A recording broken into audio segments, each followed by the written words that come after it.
சரி, நாம் ஆண்டவருடைய வசனத்தை எடுத்து நாம் தியானிப்போம். மத்தேயு சுவிசேஷம் 20வது அதிகாரம் 16வது வசனத்தை வாசிப்போம்.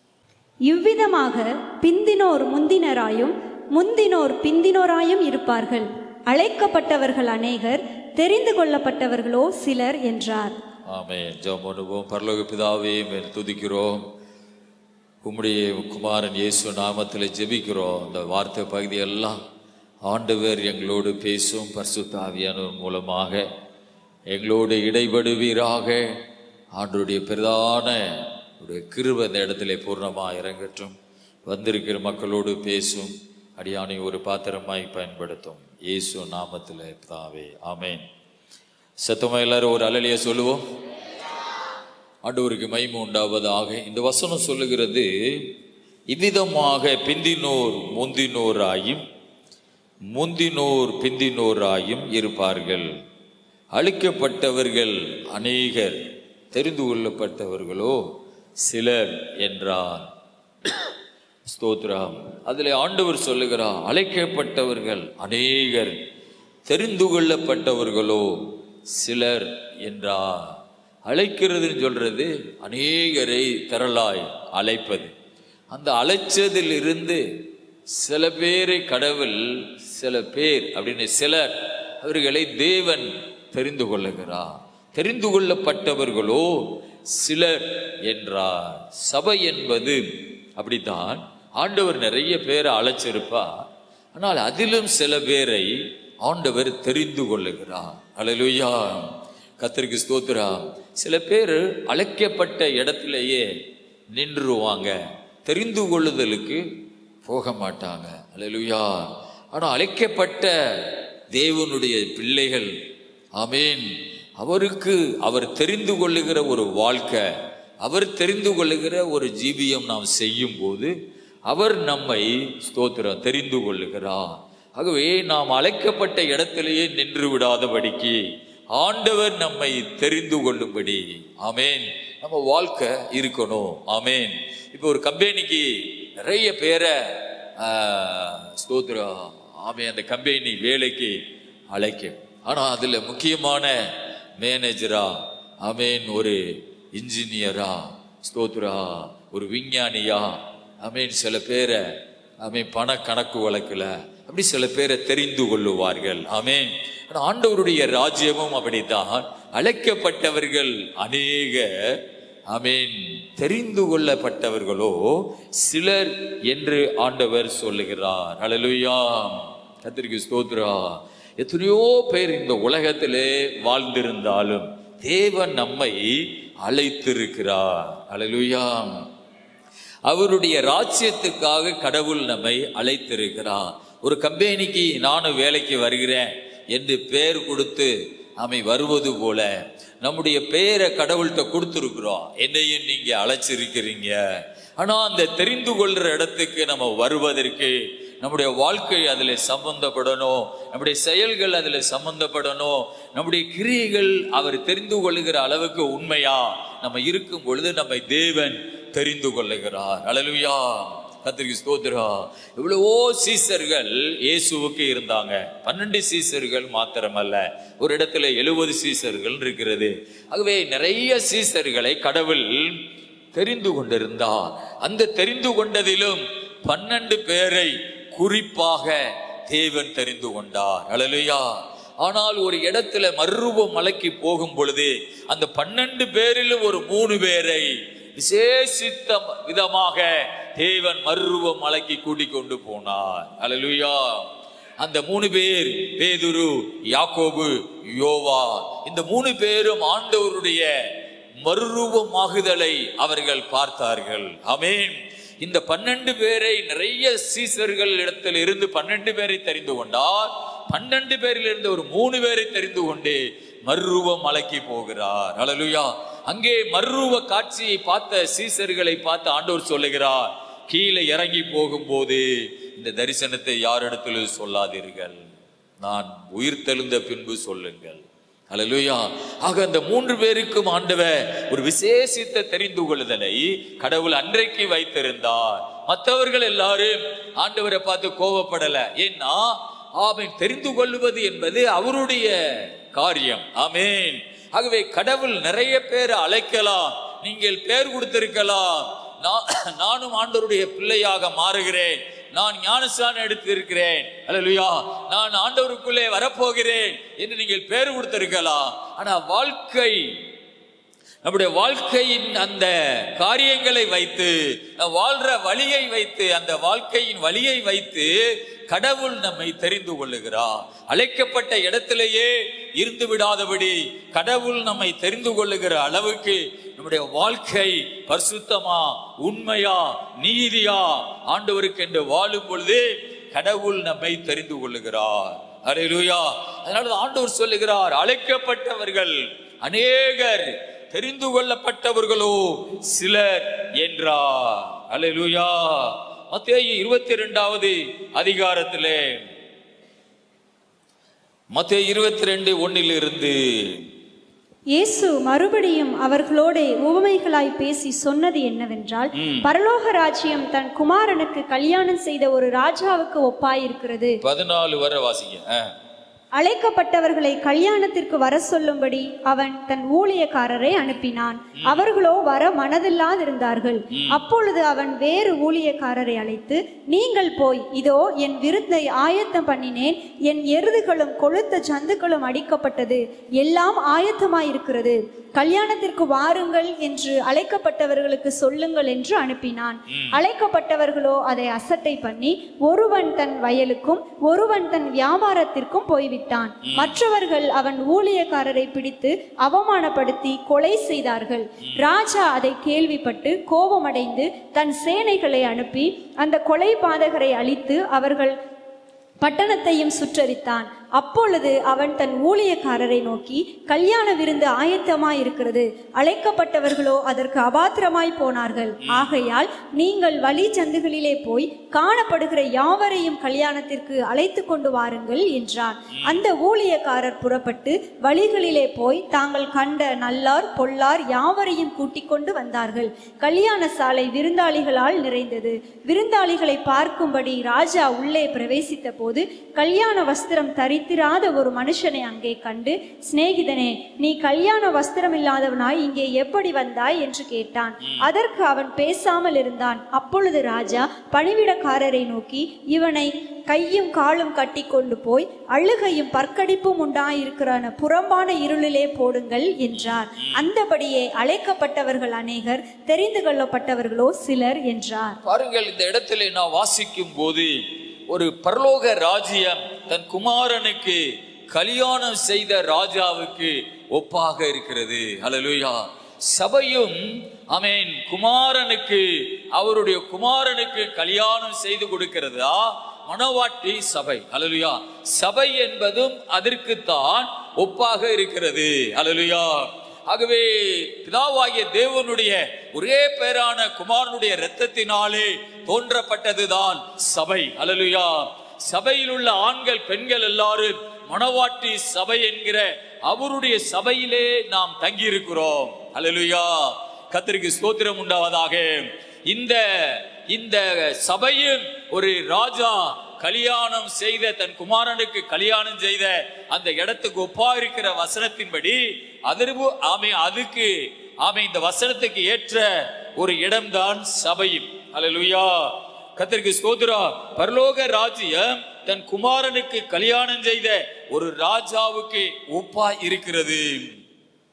அழைக்கப்பட்டவர்கள் அழைக்கப்பட்டவர்களை கல்யாணத்துக்கு வர சொல்லும்படி அவன் தன் ஊழியக்காரரை அனுப்பினார். அவர்களோ வர மனதில்லாதிருந்தார்கள். பாருங்கள், இன்னைக்கு நிறைய பேர் உங்களை வந்து சபைக்கு வாங்க, அவங்கதான் ஆண்டவருடைய ஊழியக்காரர்கள். கல்யாணத்துக்கு வாங்கன்னு சொல்றது, சபைக்கு வாங்கன்னு சொல்றதுதான் அதற்கு ஏற்ற ஒரு காரியம். ஆண்டவர் இடத்துல வாங்க, சபைக்கு வாங்க அப்படின்னு கூப்பிடுறாங்க இல்லையா, அவர்கள் தான் தேவனுடைய ஊழியக்காரர்கள். ஆமென். இங்கே சொல்லப்பட்டிருக்கிறது, அழைக்கப்பட்டவர்களை கல்யாணத்துக்கு வர சொல்லும்படி அவன் தன் ஊழியக்காரரை அனுப்பினார். இன்றைக்கு அநேகர் இந்த ஊழியத்தை செய்கிறார்கள். ஆண்டவரை தேடுங்க, ஏசப்பாவை தேடி வாங்க. அநேக ஊழியக்காரர்களை அவன் அனுப்பினான். அவர்களோ வர மனதில்லாதிருந்தார்கள். அல்லேலூயா. ஆனால் ஆண்டவரால் அவர்கள் அழைக்கப்பட்டிருக்கிறார்கள், அவர்களுக்கு வர மனதில்லை. அல்லேலூயா. பாருங்கள், அவர்கள் கடவுளால் அழைக்கப்பட்டிருக்கிறார்கள். அவர்கள் தெரிந்து கொள்வதற்கு, அந்த தெரிந்து கொள்ளுகிற இடத்துக்கு போவதற்கு அவர்களுக்கு என்ன தடையா இருக்கிறது? மனசு அவர்களுக்கு வருவதற்கு மனதில்லை. அல்லேலூயா. சாத்தானானவன் முதலாவது எங்கே அவன் கை வைப்பான் என்றால், ஆவிக்குரிய வாழ்க்கையிலே ஒரு மனமில்லாத ஒரு காரியத்தை கொண்டு வருவா. நல்ல மனசு இல்ல. அல்லேலூயா. மன வரல, சபைக்கு போறதற்கு மன வரல. ஆகவே பிசாசானவன் முதலாவது அவன் மனதிலே கிரியை செய்வார். அல்லேலூயா. மனதிலே பாவ எண்ணங்களை கொண்டு வருவார், மனதிலே விருப்பம் இல்லாததை கொண்டு வருவார். அல்லேலூயா. அந்த பெண்ணு குளிக்கும் பொழுது தாவீதுக்கு அவனுடைய மனம் சாத்தானால் நிறையப்பட்டிருந்தது. அல்லேலூயா. ஆகவே அந்த மனதைத்தான் பிசாசானவன் முதலாவது, மனசு சரியில்லை, மனது. அல்லேலூயா. மனதை அவன் ஆண்டவரை தேடுவதற்கு உற்சாகம் இல்லாமல் மனதில்லாமல் ஆக்குவார். அல்லேலூயா. அது ஒருவேளை நம்ம சாதாரணமா நினைக்கலாம், ஆனால் ஸ்தோத்திரா, அதுதான் ஆண்டவர் தெரிந்து கொள்வதற்கு முதலாவது பிரச்சனையா இருப்பது என்னென்றால் மனசில்ல. அல்லேலூயா. அவர்களோ வர மனதில்லாதிருந்தார்கள். அல்லேலூயா. கர்த்தரை தேடுவதற்கு நம்முடைய மனசு தடையாக இருக்கும். ஆமென். ஆனால் நாம் ஆசீர்வாதம் எங்கே பெறப்போகிறோம் என்றால், ஆண்டவரை தேடுவதற்கு மனசிலே ஒரு மகிழ்ச்சி வரணும். ஆமென். போன வார செய்தியில பார்த்தோம், யோசபாத்து மன்னன் கடவுளை தேடுவதற்கு அவனுடைய இருதயம் உற்சாகம் கொண்டிருந்தது. அவனுடைய சத்துருக்களை சுற்றி பயம் நடுக்கம் பிடிக்கும்படி கர்த்தர் செய்தார். அவர்கள் யூதா தேசத்தோடு யுத்தம் பண்ண பயப்பட்டார்கள். எங்கும் ஒரு அமைதி காணப்பட்டது. ஆமென். யோசபாத்து மன்னன் நிறைய ஆமென் ஸ்தோத்திரா நகரங்களை கட்டினான். ஆமென். சபையை, அந்த கோயில்களை கட்டினான், மதில்களை கட்டினான், எல்லா நகரங்களை பலப்படுத்தினான். என்னடா வாசிக்கிறோம், அவனுக்கு திரளான வெள்ளியும் பொன்னும் வந்து குமிந்தது என்று வாசிக்கிறோம். ஏனென்றால் யோசபாத்து மன்னன் கடவுள் வழியிலே அவன் இருதயம் உற்சாகம் கொண்டது. அல்லேலூயா. ஆண்டவர் கிரியை செய்கிற இருதயம் மனசில்லாமல் இருக்காது, மனது உற்சாகமா இருக்கும். அல்லேலூயா. இன்னைக்கு ஒரு குடும்பம் ஸ்தோத்திரா 4 மணிக்கு எந்திரிச்சு ஆயத்தமாகி, அந்த அரசு சொன்ன 6 மணிக்கு முன்னையே அவர்கள் சபைக்கு வந்துட்டாங்க. எவ்வளவு ஒரு பெரிய விலைக்கரையம். அல்லேலூயா. 6 மணிக்கு மேல ரோட பிளாக் பண்ணிடுவாங்க சொல்லி ஆமென். அவங்க 4 மணிக்கெல்லாம் எந்திரிச்சு குளிச்சு ஆமென் காபி குடிச்சிட்டு ஆயத்தப்பட்டு 6 மணிக்கு முன்ன சபைக்கு வர்றதுங்கிறது ஒரு சாதாரணமான ஒரு காரியம் அல்ல. ஓ தேவ பிள்ளையே, ஆமென். சாத்தான் எங்கே கை வைப்பான் என்றால், உனக்கு மனது வராது. கடவுளை தேட, சபைக்கு போக, ஆண்டவர் வழிகளிலே உற்சாகமா நடக்க, முதலாவது சாத்தான் செய்கிற வேலை என்னன்னா மனதில்லாமல் போயிற்று. அல்லேலூயா. கர்த்தருக்கு ஸ்தோத்திரம் உண்டாவதாக. ஆனா ஆண்டவர் யார் ஜெபத்தை கேட்பாரா? யாருக்கு கர்த்தர் ஆசீர்வாதத்தை தருவாரா? சங்கீத புஸ்தகம் 37வது சங்கீதம் 4வது வசனத்தை வாசிப்போம். சங்கீதம் 37:4. கர்த்தரிடத்தில் மனமகிழ்ச்சியாயிரு, அவர் உன் இருதயத்தின் வேண்டுதல்களை உனக்கு அருளி செய்வார். இந்த சங்கீதம் ஒரு தேவ மனிதன் TG தினகரன் அவர் செய்தியில சொல்றாரு, எனக்கு இந்த வசனம் ரொம்ப பிடிக்கும். நான் அதிகமா இந்த வசனத்தை ஆமென் அடிக்கடி நினைப்பேன் என்று ஒரு பெரிய ஆசீர்வதிக்கப்பட்ட ஒரு தெய்வ மனிதன் TG தினகரன் ஐயா சொல்லுகிறத நான் செய்தியில கேட்டேன். என் நோட்ல நான் எழுதி வச்சிருக்கிறேன். இந்த வசனம் TG தினகரனுக்கு பிடிச்ச வசனம். அல்லேலூயா. இப்படிலாம் நம்ம வாழணும். ஆமென். எந்த ஊழியக்காரங்க ஆசீர்வாதமான பாதையில வந்திருக்கிறாங்களோ அதெல்லாம் வசனத்தை குறிச்சு வைக்கணும். ஆமென். நான் என்னுடைய பைபிள்லயே அந்த வசனத்து பக்கத்துல சைட்ல ஒரு கேப்பர் இருக்கு பதிலா, அதுல டிஜிஎஸ் தினகரனுக்கு பிரியமான வார்த்தைன்னு எழுதி வச்சிருக்கிறேன். அல்லேலூயா. பாருங்கள், கர்த்தரிடத்தில் மன மகிழ்ச்சியா இரு. ஒரு ஆசீர்வாதம் நமக்கு வர வேண்டும் என்றால் கடவுளை தேடுவதற்கு, கடவுளுடைய வழியிலே நடப்பதற்கு நம்முடைய இருதயம் ஒரு மன மகிழ்ச்சியாக இருக்கணுமா? அல்லேலூயா. ஆமென். டாக்டர் ஜீவானந்த ஐயான்னு சொல்றவ, அவருடைய ஊழியத்தினுடைய பேரு ஆமென் மகிழ்ச்சியின் ஊழியம். அல்லேலூயா. எத்தனை பேர் டாக்டர் ஜீவானந்த ஐயாவை பார்த்திருக்கிறீங்க? அல்லேலூயா. ஸ்தோத்ரா. நாங்க அந்த காலத்துல கோட்டைப்படத்துல போட்டு கிடக்கும் போது தொண்டியில ஒரு சிஎஸ்ஐ சபைக்கு வந்தார். நாங்க அங்கிருந்து அங்க நிறைய பேர் எங்க குடும்பத்துல எல்லாரும் வந்தோம். அவர் வரும்போதே இந்த மாதிரி புல்பீட்ல ஏறும் பொழுதே அந்த டேமரினை வச்சு இப்படியே அடிச்சுட்டே சிரிச்சுக்கிட்டே தான் மைக்கை வந்து பிடிப்பார், எல்லாரும் சிரிக்க வைப்பார். ஆமென், ஆமென், அல்லேலூயா. அவர் ஒரு பெரிய தெய்வ மனிதன். ஆமென். டிஜிஎஸ் தினகரன் ஐயாவுடைய நண்பர். ஆமென். டாக்டர் ஜீவானந்த ஐயா அவங்கெல்லாம் இறந்து பரலோகத்தில் இருக்கிறாங்க. அல்லேலூயா. பாருங்கள், கர்த்தரிடத்துல எப்படி இருக்கணுமா? மன மகிழ்ச்சியா இருக்கணுமா? அல்லேலூயா. இன்னைக்கு எத்தனை பேர் பார்த்தீங்களா, நீங்க பாத்தீங்களா, நீங்க கவலையோடு இருக்கிறீங்க. உங்களை போட்டா பிடிச்சி உங்கள்டே காமிச்சா தெரியும் உங்க முகம் ரொம்ப கவலையா இருக்கிறத நீங்களே பார்க்கலாம். அல்லேலூயா. ஸ்தோத்திரா. பாருங்க, நீங்க சந்தோஷமா இருக்கிறீங்களா? யாருமே சிரிக்கல பார்த்தீங்களா? ஏன்னா நீங்க ரொம்ப கவலையோடு ஆண்டவர் சமூகத்துல உட்கார்ந்து இருக்கிறீங்க. அல்லேலூயா. அது வேற, இன்னைக்கு போட்டுகள்லாம் என்ன செய்யல, கடலுக்கு வேற போகல, வருமானம் எல்லாம் இன்னைக்கு குறைந்து போயிருச்சு. அல்லேலூயா. கோட்டைப்படத்தில் உள்ள போட்டெல்லாம் கடலுக்கு போயிருக்குது. ஏன்னா அங்கிட்டு அந்த ஆள் போகல, இங்கிட்டு தான் இந்த ஆள் வர்றாரு, அதனால இங்க உள்ள போட்டுகள்லாம் கடலுக்கு போகல. அப்படி ஒரு கவலை. அல்லேலூயா. ஆனா ஆண்டவர் உங்களுக்கு அதிகமான ஆசீர்வாதத்தை அடுத்த கடல்ல உங்களுக்கு தரப்போகிறார். அல்லேலூயா. கர்த்தருக்கு மகிமை உண்டாவதாக. கர்த்தரிடத்திலே எப்படி இருக்கணுமா? மன மகிழ்ச்சியா இருக்கணுமா?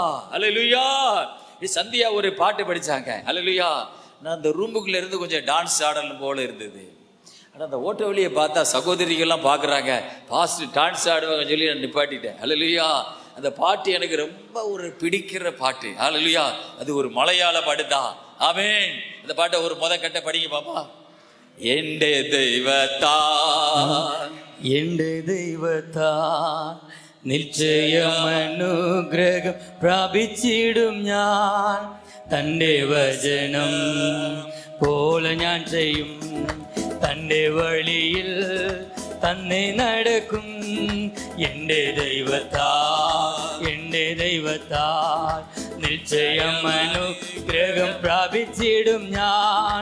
തന്റെ വചനം പോലെ ഞാൻ ചെയ്യും, തന്റെ വഴിയിൽ തന്നെ നടക്കും.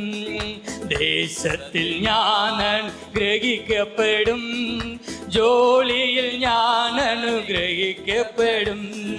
ദേശത്തിൽ ഞാൻ അനുഗ്രഹിക്കപ്പെടും, ജോലിയിൽ ഞാൻ അനുഗ്രഹിക്കപ്പെടും. എന്റെ വീട്ടിൽ ആഹാരം കുറയുകയില്ല, ആവശ്യങ്ങളൊന്നും മുടങ്ങുകയില്ല. എന്റെ വീട്ടിൽ ആഹാരം കുറയുകയില്ല, ആവശ്യങ്ങളൊന്നും മുടങ്ങുകയില്ല. എന്റെ ദൈവത്താൽ നിശ്ചയം അനുഗ്രഹം പ്രാപിച്ചിടും ഞാൻ.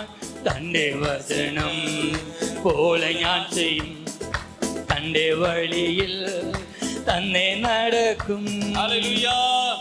அந்த வார்த்தை என்ன சொல்லுகிறதுன்னா, என்ற தெய்வம் நிச்சயமா என்னை ஆசீர்வதிக்கும். ஹல்லேலூயா. அவருடைய வசனத்தின்படி நான் வாழுவேன், அவர் வழியிலே நடப்பேன். அதனால என் வீட்டில் ஆகார குறைவு வராது. இந்த தேசத்துல நான் பெரிய ஆசீர்வாதத்துக்கு பங்காளியா மாறுவேன். ஹல்லேலூயா. கர்த்தருக்கு ஸ்தோத்திரம்.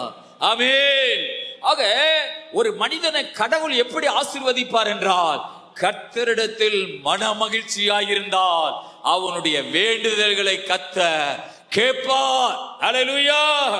கர்த்தருக்கு ஸ்தோத்திரம் உண்டாவதாக. ஆமென். உங்களை பார்க்கும்போது நிச்சயமாகவே நாங்க ஊழியக்காரங்க ஊழியம் செய்கிறோம், உங்களை பார்க்கும்போதே எங்களுக்கு தெரியும் அவங்க ஆசீர்வதிக்கப்படுவாங்க. ஏன்னா அவங்க மகிழ்ச்சியாவே இருப்பாங்க. அல்லேலூயா, சந்தோஷமாவே இருப்பாங்க. ஆமென். சபைக்கு வரும்போதெல்லாம் மகிழ்ச்சியா வருவாங்க. ஏனென்றால் நம்ம டல்லஸ் பாஸ்டர் தேடி போகல. அல்லேலூயா, ஆராதனை நடத்துகிற பிள்ளைகளை தேடி போகல. அல்லேலூயா, இயேசுவை தேடி வருகிறோம். அல்லேலூயா, இயேசுவைத்தான் தேடி வருகிறோம், இயேசுவைத்தான் ஆராதிக்க வருகிறோம். ஆக கர்த்தருடைய சமூகத்துல வரும்போது மகிழ்ச்சியா இருந்தோம் என்றால் கடவுள் நிச்சயமா நம்முடைய வீட்டிலே ஆகார குறைவு வராது, வியாதி வராது, தேசத்திலே நாம் அனுக்கிரகப்படுவோம். அல்லேலூயா, கர்த்தருக்கு ஸ்தோத்திரம் உண்டாவதாக. கர்த்தரிடத்தில் மனமகிழ்ச்சியாயிரு. ஆக அந்த அழைக்கப்பட்டவர்கள் கடவுள் கூப்பிடும் பொழுது மனதில்லாதிருந்தார்கள், வர மனதில்லாதிருந்தார்கள். அல்லேலூயா, ஆனா அழைக்கப்பட்டிருந்தார்கள், மனசு இல்ல. கொஞ்சம் யோசிக்கணும். ஆனா அழைக்கப்பட்டிருந்தார்கள், வர மனதில்ல. ஆமென். வரும் பொழுதுதான் அழைக்கப்பட்ட இடத்திலிருந்து தேவன் திரும்ப என்ன செய்கிறார்? தெரிந்து கொள்ளுகிறார். அல்லேலூயா, கர்த்தருக்கு ஸ்தோத்திரம். ஆமென். அந்த எம்டி ஜெகன் அப்படி சொல்றவரு இங்கேயோ அல்ல பாமல்ல இருக்க சபையிலேயோ சொன்னா, சபையில இருக்கிற எல்லாரும் பரலோகம் போக முடியாது, இந்த சபையில இருக்கிற சில பேரை கடவுள் தெரிந்து கொள்ளுவார். அல்லேலூயா, அவர்கள் தான் தேவ ராஜ்யத்துக்கு போவார்கள் என்று அவருடைய செய்தியில நான் கேட்டேன்.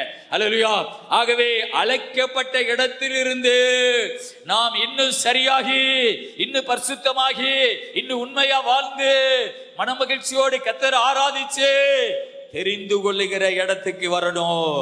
அல்லேலூயா. கிதியோன் யுத்தத்துக்கு போகும் பொழுது ஒரு 30,000 பேர் போயிருப்பாங்க. ஆண்டவர் சொன்னார், இவங்கெல்லாம் அதிகமா இருக்கிறாங்க, கொஞ்சம் பேரை குறை. அல்லேலூயா, கர்த்தருக்கு ஸ்தோத்திரம். பயந்தாங்கோலி, பயப்படுறவன், மனசு இல்லாதவெல்லாம் திரும்பி போன்னு சொன்னா, அல்லேலூயா, நிறைய பேர் போயிட்டாங்க. அல்லேலூயா, இன்னும் கொஞ்சம் பேர் இருந்தாங்க. இப்பவும் ஆண்டவர் ஆமை குறைக்க சொல்லுகிறார். என்ன குறைக்க சொல்லுகிறார்? ஒரு குளத்துல போய் ஆமென் தண்ணிய வாயை கொண்டு வாயை தண்ணியில வச்சு குடிக்கிறவன் தனியாவும், கையில அள்ளி குடிக்கிறவனை தனியாவும் பிரிச்சு எடு. ஆகவே கையினால தண்ணி அள்ளி குடிச்சவன் 300 பேரு, ஆண்டவர் தெரிந்து கொண்டது 300 பேரு. ஆனா 26,000 30,000 பேர்ல 300 பேர் ஆண்டவர் அவன் அன்றைக்கு செலக்ட் பண்ணினார், தெரிந்து கொண்டார். எதற்காக? அவருடைய வேலைக்காக. அல்லேலூயா. ஆக கர்த்தருக்கு மகிமை உண்டாவதாக. தெரிந்து கொள்ளுகிற இடத்துல, அழைக்கப்பட்ட இடத்துல நின்ற கூடாது. ஆமென். எங்களை ஒரு நாள் அழைச்சார் ஆண்டவர். அல்லேலூயா. வாலிபத்துல கடவுளை தெரிந்து கொண்டோம். ஆமென். கடவுள் எங்களை அழைச்சார். அதிலிருந்து உண்மையா வாழ ஆரம்பிக்கும் பொழுது அல்லேலூயா கடவுள் எங்களை தெரிந்து கொள்ளுகிறார். ஆமென். கர்த்தருக்கு ஸ்தோத்திரம். அவருடைய வேலைக்காக, அவர் ராஜ்யத்துக்காக, அவருடைய ராஜ்யத்தின் வேலைக்காக கடவுள் எங்களை தெரிந்து கொண்டிருக்கிறார். அல்லேலூயா. கர்த்தருக்கு ஸ்தோத்திரம். இந்த எம்டி ஜெகனையா ஆண்டவருடைய ஊழியத்துக்கு வந்த பின்னாடி ஸ்தோத்திரா ரொம்ப ₹1 இல்லாம கஷ்டப்பட்டு இருக்கிறாரு. ஒரு ஆளை போய் பார்த்து, ஐயா நான் உங்க வேலைக்கு வருகிறேன்னு சொன்னாரா. சரி நீ நாளைக்கு வேலைக்கு வான்னு சொல்லி அப்பாயின்மெண்ட்லாம் போட்டுட்டு அவன் வேலைக்கு போகும் பொழுது, காலையில வேலைக்கு போகணும், ஒரு பெரிய கம்பெனி ஓனர் இரவிலேயே செத்து போயிட்டானா. அல்லேலூயா. கம்பெனி ஓனரு அல்லேலூயா காலையில வேலைக்கு வான்னு சொன்ன மனுஷன் ஆமென் செத்து போயிட்டானா. அல்லேலூயா. இன்னொரு நண்பன் இடத்துல போயிட்டே, நான் உன் கம்பெனிக்கு வேலைக்கு வரேன், முதல்ல கார் ஓட்டி இறங்கி போடா. அந்த அவனை கொன்னது மாதிரி என்னையும் கொல்ல பாக்குறியா, உனக்கு ஒரு காலி வேலையை தரமாட்டேன். ஏன் தெரியுமா? கொஞ்சம் யோசித்து பாருங்க. ஒரு மனிதனை கடவுள் தெரிந்து கொண்டா, தெரிந்து கொள்ளப்பட்ட இடத்திலிருந்து பின்மாற்றத்துல கொண்டு போக எவ்வளவு பெரிய மனிதன் எழுப்பினாலும் கடவுள் அவனையும் கொல்லுகிறார். ஆமென். இன்னொரு ரகசியத்தை உங்களுக்கு சொல்லட்டுமா? ஒரு மனிதன் ஆண்டவரை ஏற்றுக்கொள்ளாவிட்டால் அவர் மரணம் பெருசா பொருட்டா தெரியாது, அவ வாழ்க்கையை கடவுள் நினைப்பது கிடையாது. அல்லேலூயா. இது ஒரு பெரிய ரகசியம். அல்லேலூயா. ஒரு மனிதன் இயேசுவை ஏற்றுக்கொள்ளாவிட்டால் அழிந்து போகும் மிருகங்களுக்கு சமமாக இருக்கிறார்கள். அவர்கள் மரணம் பெருசா தெரியாது, அவர்கள் வாழ்க்கையை தேவன் கண்டுகொள்வதில்லை. ஆனால் ஒரு மனிதனை தேவன் தெரிந்து கொள்ளுவார் என்றாம். அல்லேலூயா. அவனுக்காக பூமியிலே கர்த்தர் எல்லாவற்றையும் செய்து முடிக்க அவர் வல்லமையுள்ளவராக இருக்கிறார். அல்லேலூயா. கர்த்தருக்கு ஸ்தோத்திரம் உண்டாவதாக. ஆமென். ஆகவே தேவ பிள்ளைகளே, அழைக்கப்பட்ட இடத்திலிருந்து உருவாக வேண்டும். ஆமென். தெரிந்து கொள்ளுகிற இடத்துக்கு வரணும். ஆகவே நாம் கடவுளை மனவேதனையோடு சேவிக்காம, மனதில்லாமல் ஆண்டவரை தேடாம, ஆமென், மன மகிழ்ச்சியோடு தேடுவோம். உபாகமம் 28ஆம் அதிகாரத்திலே, உபாகமம் 28, 47, 48 வாசிப்போம். சகலமும் பரிபூர்ணமாயிருக்கையில் நீ மன மகிழ்ச்சியோடும் களிப்போடும் உன் தேவனாகிய கர்த்தரை சேவியாமற் போனதின் நிமித்தம் சகலமும் குறைவுபட்டு பட்டினியோடும் தாகத்தோடும் நிர்வாணத்தோடும் கர்த்தர் உனக்கு விரோதமாய் அனுப்பும் சத்துருக்களை சேவிப்பாய். அவர்கள் உன்னை அழித்து தீரும் மட்டும் இரும்பு நுகத்தடியை உன் கழுத்தின் மேல் போடுவார்கள். பாருங்கள், இந்த இஸ்ரவேல் மக்களுக்கு மோசே சொல்லுகிற ஒரு ஆலோசனை. இந்த உபாகமம் முடிஞ்சு அவர் கர்த்தரிடத்திலே போகிறார். அல்லேலூயா. இஸ்ரவேல் மக்களுக்கு மோசே சொல்லுகிற வார்த்தை என்னவென்றால், சகலமும் பரிபூர்ணமாய் இருக்கையில் நீ மகிழ்ச்சியோடும் களிப்போடும் உன் தேவனாய கர்த்தரை சேவியாமற் போனது நிமித்தம். ஆமென். இது ஒரு பாவம். அல்லேலூயா. உனக்கு நல்ல ஆகாரம் இருக்குது, வீடு இருக்குது, ட்ரெஸ் இருக்குது, எல்லா தேவைகளையும் சந்திக்கப்படுறதுக்குண்டான தொழில் இருக்குது, வழி இருக்கிறது, எல்லாம் பரிபூர்ணமா உனக்கு இருந்து, ஆனா ஒண்ணு மாத்திரம் குறை இருக்குது, உன் தேவனாய கர்த்தரை அல்லேலூயா மன மகிழ்ச்சியோடு களிப்போடு உன் தேவனாய கர்த்தரை சேவியாமல் போனது நிமித்தம். ஆண்டவர் எல்லாம் தந்திருக்கிறார், ஆனா உனக்கு ஆண்டவரை மகிழ்ச்சியோடு சேவிக்கிறதுக்கு மனம் இல்ல, சந்தோஷமா கர்த்தரை ஆராதிக்கிறதுக்கு மனதில்ல, எல்லாம் நிறைவா இருக்கிறது. அல்லேலூயா. என்ன பிரச்சனை? அல்லேலூயா. சாத்தான் கிரியை செய்கிறா. உனக்கு எல்லாம் இருக்குது, ஏன் கவலையா இருக்கிற? ஏன் கவலையோடு கர்த்தரை சேவிக்கிற? உனக்கு எல்லாம் பரிபூர்ணமா இருக்கையில், ஆமென், எனக்கு ஒன்னும் குறையில்லா அப்படின்னு அந்த மலையாள பாட்டு சொல்றது போல, எனக்கு ஒன்னும் குறையில்லா கடவுள் வைத்திருக்கிறார், என்னை ஆண்டவர் அனுக்கிரகம் பண்ணிருக்கிறார், அப்படி என்றால் ஆசீர்வதித்திருக்கிறார் என்ற அர்த்தம். அல்லேலூயா. எல்லாம் உனக்கு பரிபூர்ணமா இருக்கையில் உன் தேவனாய கர்த்தரை நீ மகிழ்ச்சியோடு களிப்போடு சேவியாமல் போனது நிமித்தம். ஜாக்கிரதை, ஜாக்கிரதை. உங்க பைபிள்ல எழுதி வச்சுக்கிறீங்க, நான் ஏன் ஆண்டவரை நான் துக்கத்தோடு சேவிக்கிறேன், விருப்பம் இல்லாம ஏன் சேவிக்கிறேன்? அல்லேலூயா. ஆண்டவர் சொல்றாரு, ஆமென், என்னுடைய சிறகின் கீழே அல்லேலூயா மூடுவதற்கு மனதா இருந்த, ஆனா உங்களுக்கோ மனதில்லாமல் போயிற்று. கோழி தன் குஞ்சுகளை சிறகின் கீழே மூடுவது போல. அல்லேலூயா. நீங்க ஒருவேளை அந்த ஸ்டோரிய, அந்த படத்தை நீங்க எங்கேயே போய் பாருங்க. அல்லேலூயா. கோழி தன்னுடைய சிறக மூடி விரிச்சிட்டு அல்லேலூயா குஞ்சுகளை கூப்பிடும். ஆமென். அந்த குஞ்சு ஆமென் எப்படி வரும் தெரியுமா? அல்லேலூயா. இப்படி ஒரு நிமிஷத்துக்கு ஒரு 8 எடுத்து வைக்கும். அல்லேலூயா. ஆனா கோழி சிறக விரிச்சிட்டு அது ஒரு சவுண்டு கொடுக்கு. அல்லேலூயா. ஆனா குஞ்சு ஒரு நிமிஷத்துக்கு ஒரு ஸ்டெப். அந்த தாய் கோழி கேட்கும், ஏடி இவ்வளவு ஸ்லோவா வர்ற, என் திமுரு, நான் அப்படித்தானே வருவேன் அப்படின்னு சொல்லும். அல்லேலூயா. ஆனா குஞ்சு எப்படி ஆக்ஷன் பண்ணு தெரியுமா? அப்படியே அதுவும் அப்படியே சிறகு அடிச்சுக்கிட்டு அப்படியே கத்திக்கிட்டு அப்படியே எல்லாம் சந்தோஷமா அந்த சிறகுல போய் உட்காரு. அதான் கோழி குஞ்சினுடைய கதை. அல்லேலூயா. ஆமென். ஸ்தோத்திரா. ஆமென். இதுக்கு தான் ஆண்டவர் இந்த கதையை பைபிள்ல சொல்லி இருக்கிறார். எவ்வளவு நல்ல தெய்வவதிகளா. அல்லேலூயா. கர்த்தரை எப்படி சேவிக்கணுமா? மகிழ்ச்சியோடு சேவிக்கணுமா? அல்லேலூயா. ஆமென். இதே தாய்க்கோழி இன்னும் கொஞ்சம் பெருசா வரும்போது என்ன செய்யும் தெரியுமா? கொத்தும். ஏன் நீ தனியா இற உறக்க போ. அல்லேலூயா. கொஞ்சம் பெருசாயிட்டீல, கொத்தி கொத்தி விரட்டி விடும். ஏன் தனியா காலை வச்சு கிண்டு. எவ்வளவு ட்ரைனிங் பத்தீங்களா? அல்லேலூயா. ஏசப்பாவுடைய ஊழியத்தை கோழி செய்கிறது. அல்லேலூயா. காக்கா செய்கிறது, கழுதை செய்கிறது, சேவல் செய்கிறது, பேதுரு தூண்டில மாட்டின மீன் செய்கிறது. அல்லேலூயா. எல்லா மிருகங்களும் கர்த்தருடைய வேலைய செய்கிறது. அல்லேலூயா. ஆனா நாம அல்லேலூயா ஸ்தோத்திரா ஆமென். கோழி தன் சிறகுக்குள்ள அது கூப்பிடுமா, அது மகிழ்ச்சியோடு கத்தி கொண்டு ஓடி வரும். அல்லேலூயா. ஆண்டவர் சொல்லுகிறார், உனக்கு எல்லாம் பரிபூர்ணமா இருக்கையிலே என்னை நீ மகிழ்ச்சியோடு சேவிக்காமல் போனதுனாலே. அல்லேலூயா. அந்த வசனம் சொல்லுது, கொஞ்சம் ஒரு கவலையான வசனம் தான். சகலமும் குறைவுபட்டு பட்டினியோடும் தாகத்தோடும் நிர்வாணத்தோடும் கர்த்தர் உனக்கு விரோதமாய் அனுப்பும் சத்துருக்களை சேவிப்பாய். அவர்கள் உன்னை அழித்து தீர் மட்டும் இருப்பு நுகத்தடியை உன் கழுத்தின் மேல், அப்படின்னா சங்கிலிய கழுத்துல ஓட்டு கட்டுவார்களாம். ஆமேன். பைபிளை நீங்க படிச்சு பாருங்க. இஸ்ரவேல் ராஜாக்களை கையில இரும்பு சங்கிலியை போட்டு குதிரையில இழுத்துக்கிட்டு போறாங்க. அல்லேலூயா. அதான் இருப்பு நுகத்தடியை கழுத்துல போடுவாங்க. அல்லேலூயா. ஒரே ஒரு ப்ராப்ளம், ஒரே ஒரு பிரச்சனை தான். எல்லாம் நிறைவா இருக்கும் பொழுது கர்த்தரை மகிழ்ச்சியோடு சேவிக்காமல் போனாய். அல்லேலூயா. ஆமென். நம்ம அப்பாவை எப்படிதான் ஆராதிக்கணும்? மகிழ்ச்சியோடு மனம் மகிழ்ந்து மன்னவரே இயேசு ராஜா எங்க மனதில் போத்து ரோஜா இயேசு சாரோனின் ரோஜா. அல்லேலூயா. ஆமென்.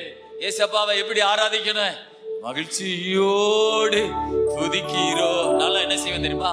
2 கையை விரிச்சு இந்த ஆத்துமா இருக்கு பாத்தீங்களா, அத கொஞ்சம் மகிழ்ச்சி ஆக்கி. அல்லேலூயா. ஆமென். கர்த்தருக்கு ஸ்தோத்திரம். ஆமென். மகிழ்ச்சியோடு துதிக்கிறோம். அல்லேலூயா. கல கல கல கல கல கல கல கல. என்னது? இருதயம் கல கல கல கல ஒரு மகிழ்ச்சி. அல்லேலூயா. மகிழ்ச்சியோடு துதிக்கிறோம். மனம் மகிழ்ந்து துதிக்கிறோம். இருதயத்தை சந்தோஷமா வச்சு கர்த்தரை ஆராதிக்கணும். அல்லேலூயா. அப்பாவை மகிழ்ச்சியோடு ஆராதிச்சா நிறைவான ஒரு ஆசீர்வாதம் வீட்டுக்கு வரும். அல்லேலூயா. ஆனால் வேதத்திலே வாசிக்கிறோம், ஸ்தோத்திரா ஆமென், அவர்களோ வர மனதில்லாதிருந்தார்கள். கர்த்தருக்கு ஸ்தோத்திரா. மத்தேயு 22 வாங்க. ஸ்தோத்திரம். அவர்களோ மனதில்லாதிருந்தார்கள். 4:5 வாசிங்க.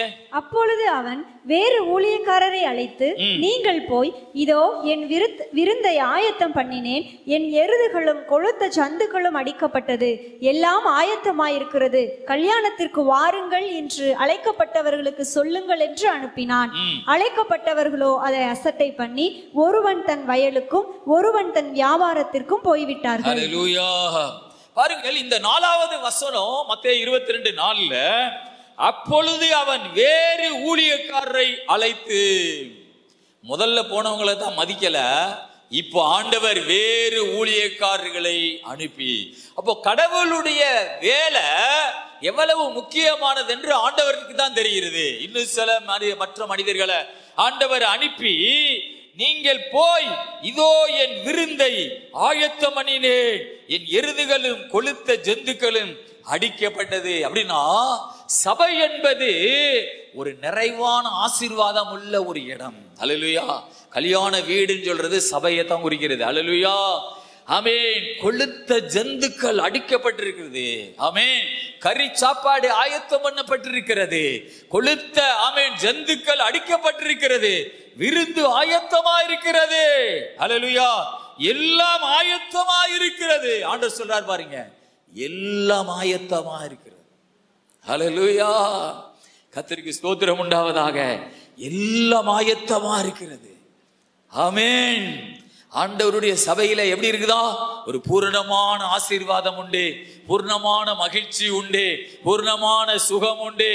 எல்லாம் ஆயத்தமா இருக்கிறது. கல்யாணத்துக்கு வாருங்கள் என்று அழைக்கப்பட்டவர்களுக்கு சொல்லுங்கள் என்று அனுப்பினார். அல்லேலூயா. சபை என்பது ஸ்தோத்திரா ஆண்டவர் தன் குமாரனுக்கு கல்யாணம் செய்கிறதுக்கு ஒப்பா இருக்கிறது. ஹல்லேலூயா. ஒருத்தவங்க கல்யாணத்துக்கு நம்மளை கூப்பிட்டு இருக்கிறாங்க. ஹல்லேலூயா. கல்யாணத்துக்கு எப்படி போவா?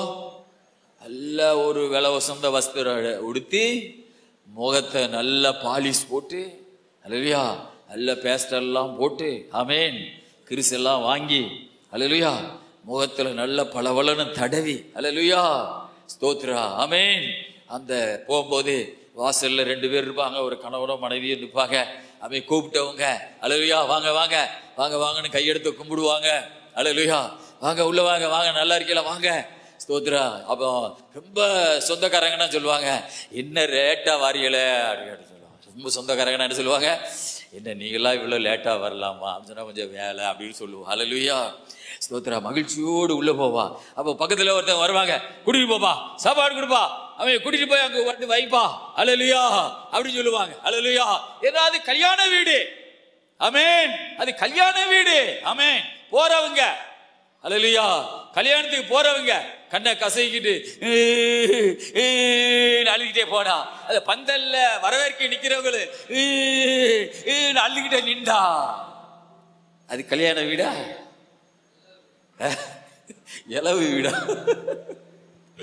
ஹல்லேலூயா ஸ்தோத்திரா, ஆமென். இதுல 2ல 1 டிஃபரன்ஸா தெரிஞ்சாவே ஏதோ ஒரு சம்திங் நடந்திருக்குது, என்னன்னு தெரியல. கல்யாண வீட்டுக்காரங்களுக்கு ஒரு நேத்து யாரோ சோமலாம் ஆஸ்பத்திரி கொண்டு போயிட்டாங்க போல, இது முகத்துல கவலையா இருக்கிறாங்க. ஹல்லேலூயா. 2ல ஒரு ஆளு ஒரு மாதிரியா இருந்தா, வந்த ஆளு ஒரு மாதிரியா இருந்தா, ஏதோ அவருக்கு ஏதோ ஒரு பிரச்சனை, சந்தோஷம் இல்லாம வர்றாரு. மாமே வரவேற்க நிக்கிறவங்கள கவலையா இருக்கிறாங்க, ஏதோ ஒண்ணு நடந்திருக்குது. இப்ப அவங்க உட்கார்ற இடத்துல கேட்பாங்க, என்ன அவன் வாசல் நிக்கிற ஒரு மாதிரியா இருக்கானே, அது உங்களுக்கு தெரியாதா, நேத்து ஒரு சம்பவம் நடந்துருச்சு, அதனால அப்படி அவங்க ஆஸ்பத்திரி இருக்கு அப்படின்னு சொல்லுவாங்க. ஹல்லேலூயா ஆமென். ஏன் ஆண்டவர் சபைய கல்யாண வீட்டுக்கு ஒப்பிட்டு பேசுகிறார்? இந்த கல்யாண வீடு என்பது அது ஒரு மகிழ்ச்சியான ஒரு இடம். ஹல்லேலூயா ஆமென். கர்த்தருக்கு ஸ்தோத்திரா. ஆனா இன்றைக்கு கல்யாணம் எப்படி நடக்குது தெரியுமா? செத்து 2 மாசம் கழிச்சு அடுத்து ஒரு அந்த வீட்லயே கல்யாணம். ஹல்லேலூயா. என்ன, அவனுக்கு சோறு ஊறுறதுக்கு யாரும் கிடையாது. ஹல்லேலூயா. அதனால என்ன செய்யறது, 2 மாசம் தான் ஆச்சு கல்யாணத்தை முடிப்பா. ஹல்லேலூயா. ஏன்னா அவனுக்கு சாப்பாடு போடுறதுக்கு யாரும் கிடையாது அப்படின்னு நடக்குது. ஹல்லேலூயா. அது ஒரு மகிழ்ச்சி இல்லாம நடக்குது. ஏன், இப்பதான் 2 மாசத்துக்கு முன்னே அப்படி இருந்துச்சு, இப்போ ஒரு கல்யாணம் நடக்குது அப்படிலாம் சில வீடுகள் சில சூழ்நிலைக்கு போகிறது. ஹல்லேலூயா. ஆனா கல்யாண வீடு என்பது அது ஒரு மகிழ்ச்சியான ஒரு இடம். ஹல்லேலூயா. அப்ப சபை என்பது மகிழ்ச்சியான ஒரு இடம். பக்கத்துல தெரியும் பாருங்க, பக்கத்துல கல்யாணத்துக்கு வந்தது மாதிரி இருக்காங்களான்னு பாருங்க, பக்கத்துல முகத்தை பாருங்க, கல்யாணத்துக்கு வந்தது மாதிரி இருக்கிறாங்களா? ஹல்லேலூயா ஆமென். நெருங்கிய கல்யாண வீட்டுக்காரங்க எப்படி இருப்பாங்க, ரொம்ப பிஸியா இருப்பாங்க, ஏதோ ஒரு மாதிரியா. ஏய், இந்த கல்யாணத்துல நாங்க தான் யாரு முக்கியமான ஆட்க, ஆமென் ஆமென் ஸ்தோத்திரா, நாங்க தான் இந்த கல்யாணத்துக்கு முக்கியமான ஆளுக. ஆமென். அவங்க ட்ரெஸ் எல்லாம் வித்தியாசமா இருக்கு, எப்போதும் போல கல்யாணத்துக்கு வந்திருக்க மாட்டாங்க, அன்னைக்கு ட்ரெஸ் எல்லாம் வித்தியாசமா இருக்கு. 2-3 மாசத்துக்கு முன்னே ஆயத்தம் பண்ணப்பட்டிருக்கிற வஸ்திரம். ஹல்லேலூயா. தையல் அடிக்கிறவங்களும் இங்க நிறைய பேர் இருக்கிறாங்க. ஹல்லேலூயா. 3 மாசத்துக்கு முன்னையே அவங்ககிட்ட கொடுத்து இப்படி எல்லாம் செய்யுங்க, அப்படி எல்லாம் செய்யுங்க, ஆமே 5000 ரூபா ஆனாலும் பரவாயில்ல, 10,000 ரூபா ஆனாலும் பரவாயில்ல, இப்படி எல்லாம் செஞ்சுதாங்க. ஹல்லேலூயா. ஆயத்தம் பண்ணப்பட்ட வஸ்திரம், அதுக்கு என்ன பேரு, கல்யாண வஸ்திரம். ஹல்லேலூயா. கல்யாண வஸ்திரம். ஆமென். ஆண்டவருடைய சபை என்பது தன்னுடைய குமாரனுக்கு ராஜா கல்யாணம் செய்வதற்கு ஒப்பான ஒரு இடம். அல்லேலூயா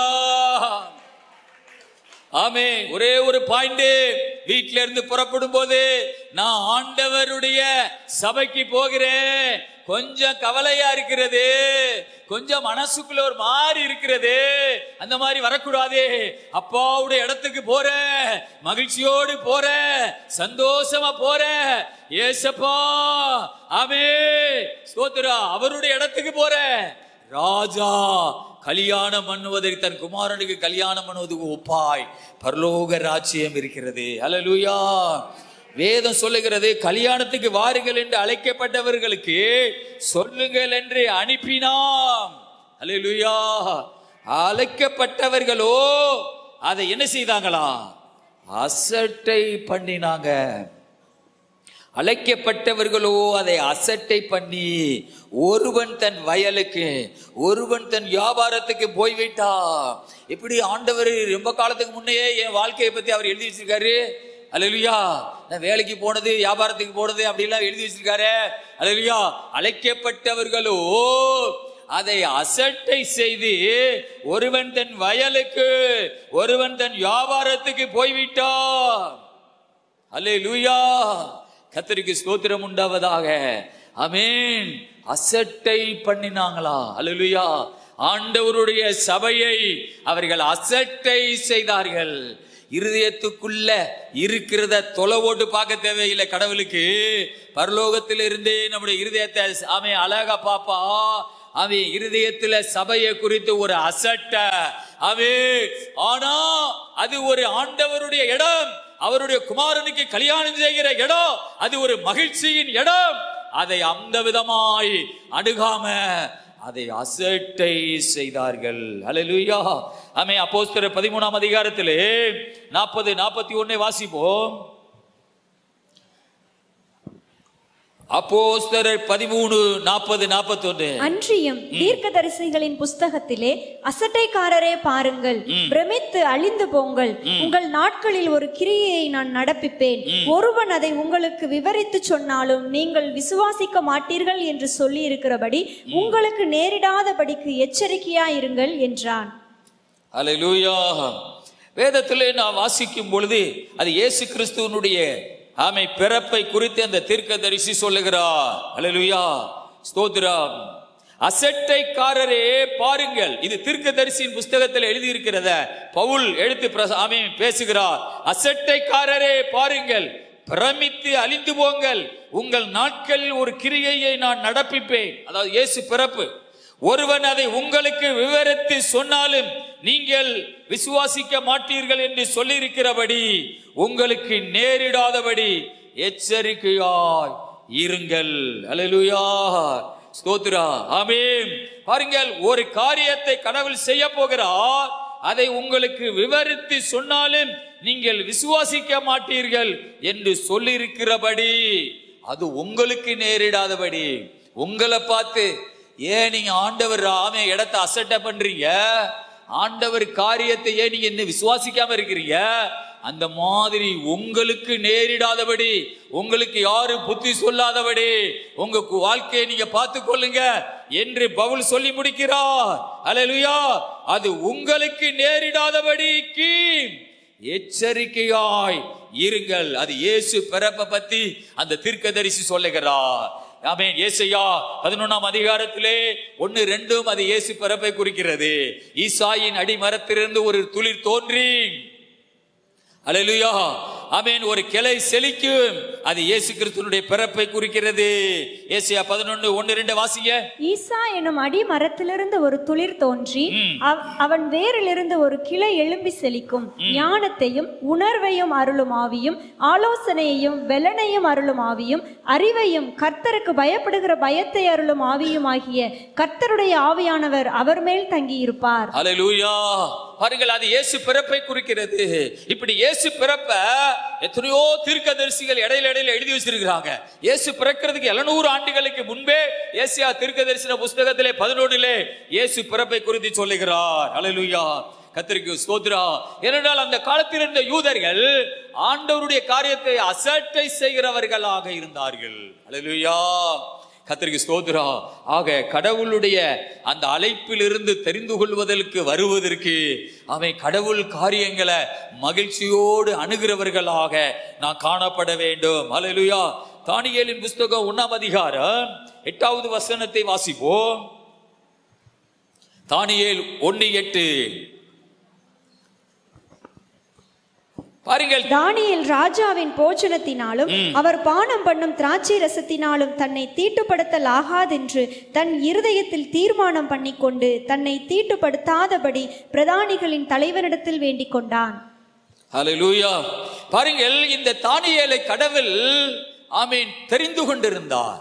நிறைய யூதர்களை நேபுகாத்நேச்சார் பாபிலோன் ராஜா சிறைபிடித்து போனார். அவன் சிறைபிடித்து போன அந்த மக்கள் தொகையெல்லாம் எஸ்ராவின் புஸ்தகம் 2ஆம் அதிகாரத்திலே 1 நீங்க வாசிக்கலாம். பழைய ஏற்பாட்டுல 590வது பக்கத்துல இருக்கிறது. எஸ்ராவின் புஸ்தகம் 2ஆம் அதிகாரத்துல அந்த அவன் 1 நீங்க வாசிக்கனா அந்த மக்கள் தொகை கணக்கெடுப்புலாம் அதுல எழுதியிருக்கிறது. பழைய ஏற்பாட்டுல 590வது பக்கத்துல அவன் அந்த எஸ்ராவின் புஸ்தகத்துல பாபிலோன் ராஜா நேபுகாத்நேச்சார் அவன் யூத மக்களை சிறைபிடித்து போன அந்த கூட்டத்துல ஒரு ஆளுதான் தானியேல், சாத்ராக், மேசாக், அபேத்நேகோ. எவ்வளவோ வாலிபர்களை அந்த நேபுகாத்நேச்சார் சிறைபிடித்து கொண்டு போனான்.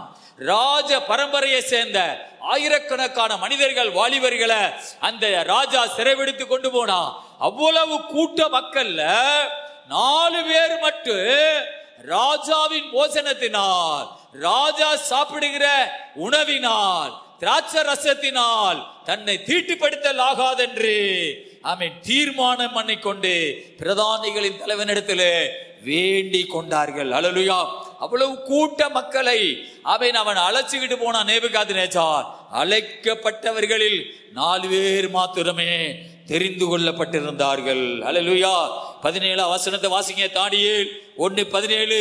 இந்த 4 வாலிபருக்கும் தேவன் சகல எழுத்திலும் ஞானத்திலும் அறிவையும் சாமர்த்தியத்தையும் கொடுத்தார். தானியேலை சகல தரிசனங்களையும் சொப்பனங்களையும் அறியத்தக்க அறிவுள்ளவராக்கினார். பாருங்கள், இந்த 4 பேர் மாத்திரம் தெரிந்து கொள்ளப்பட்டவர்களா இருந்தாங்க.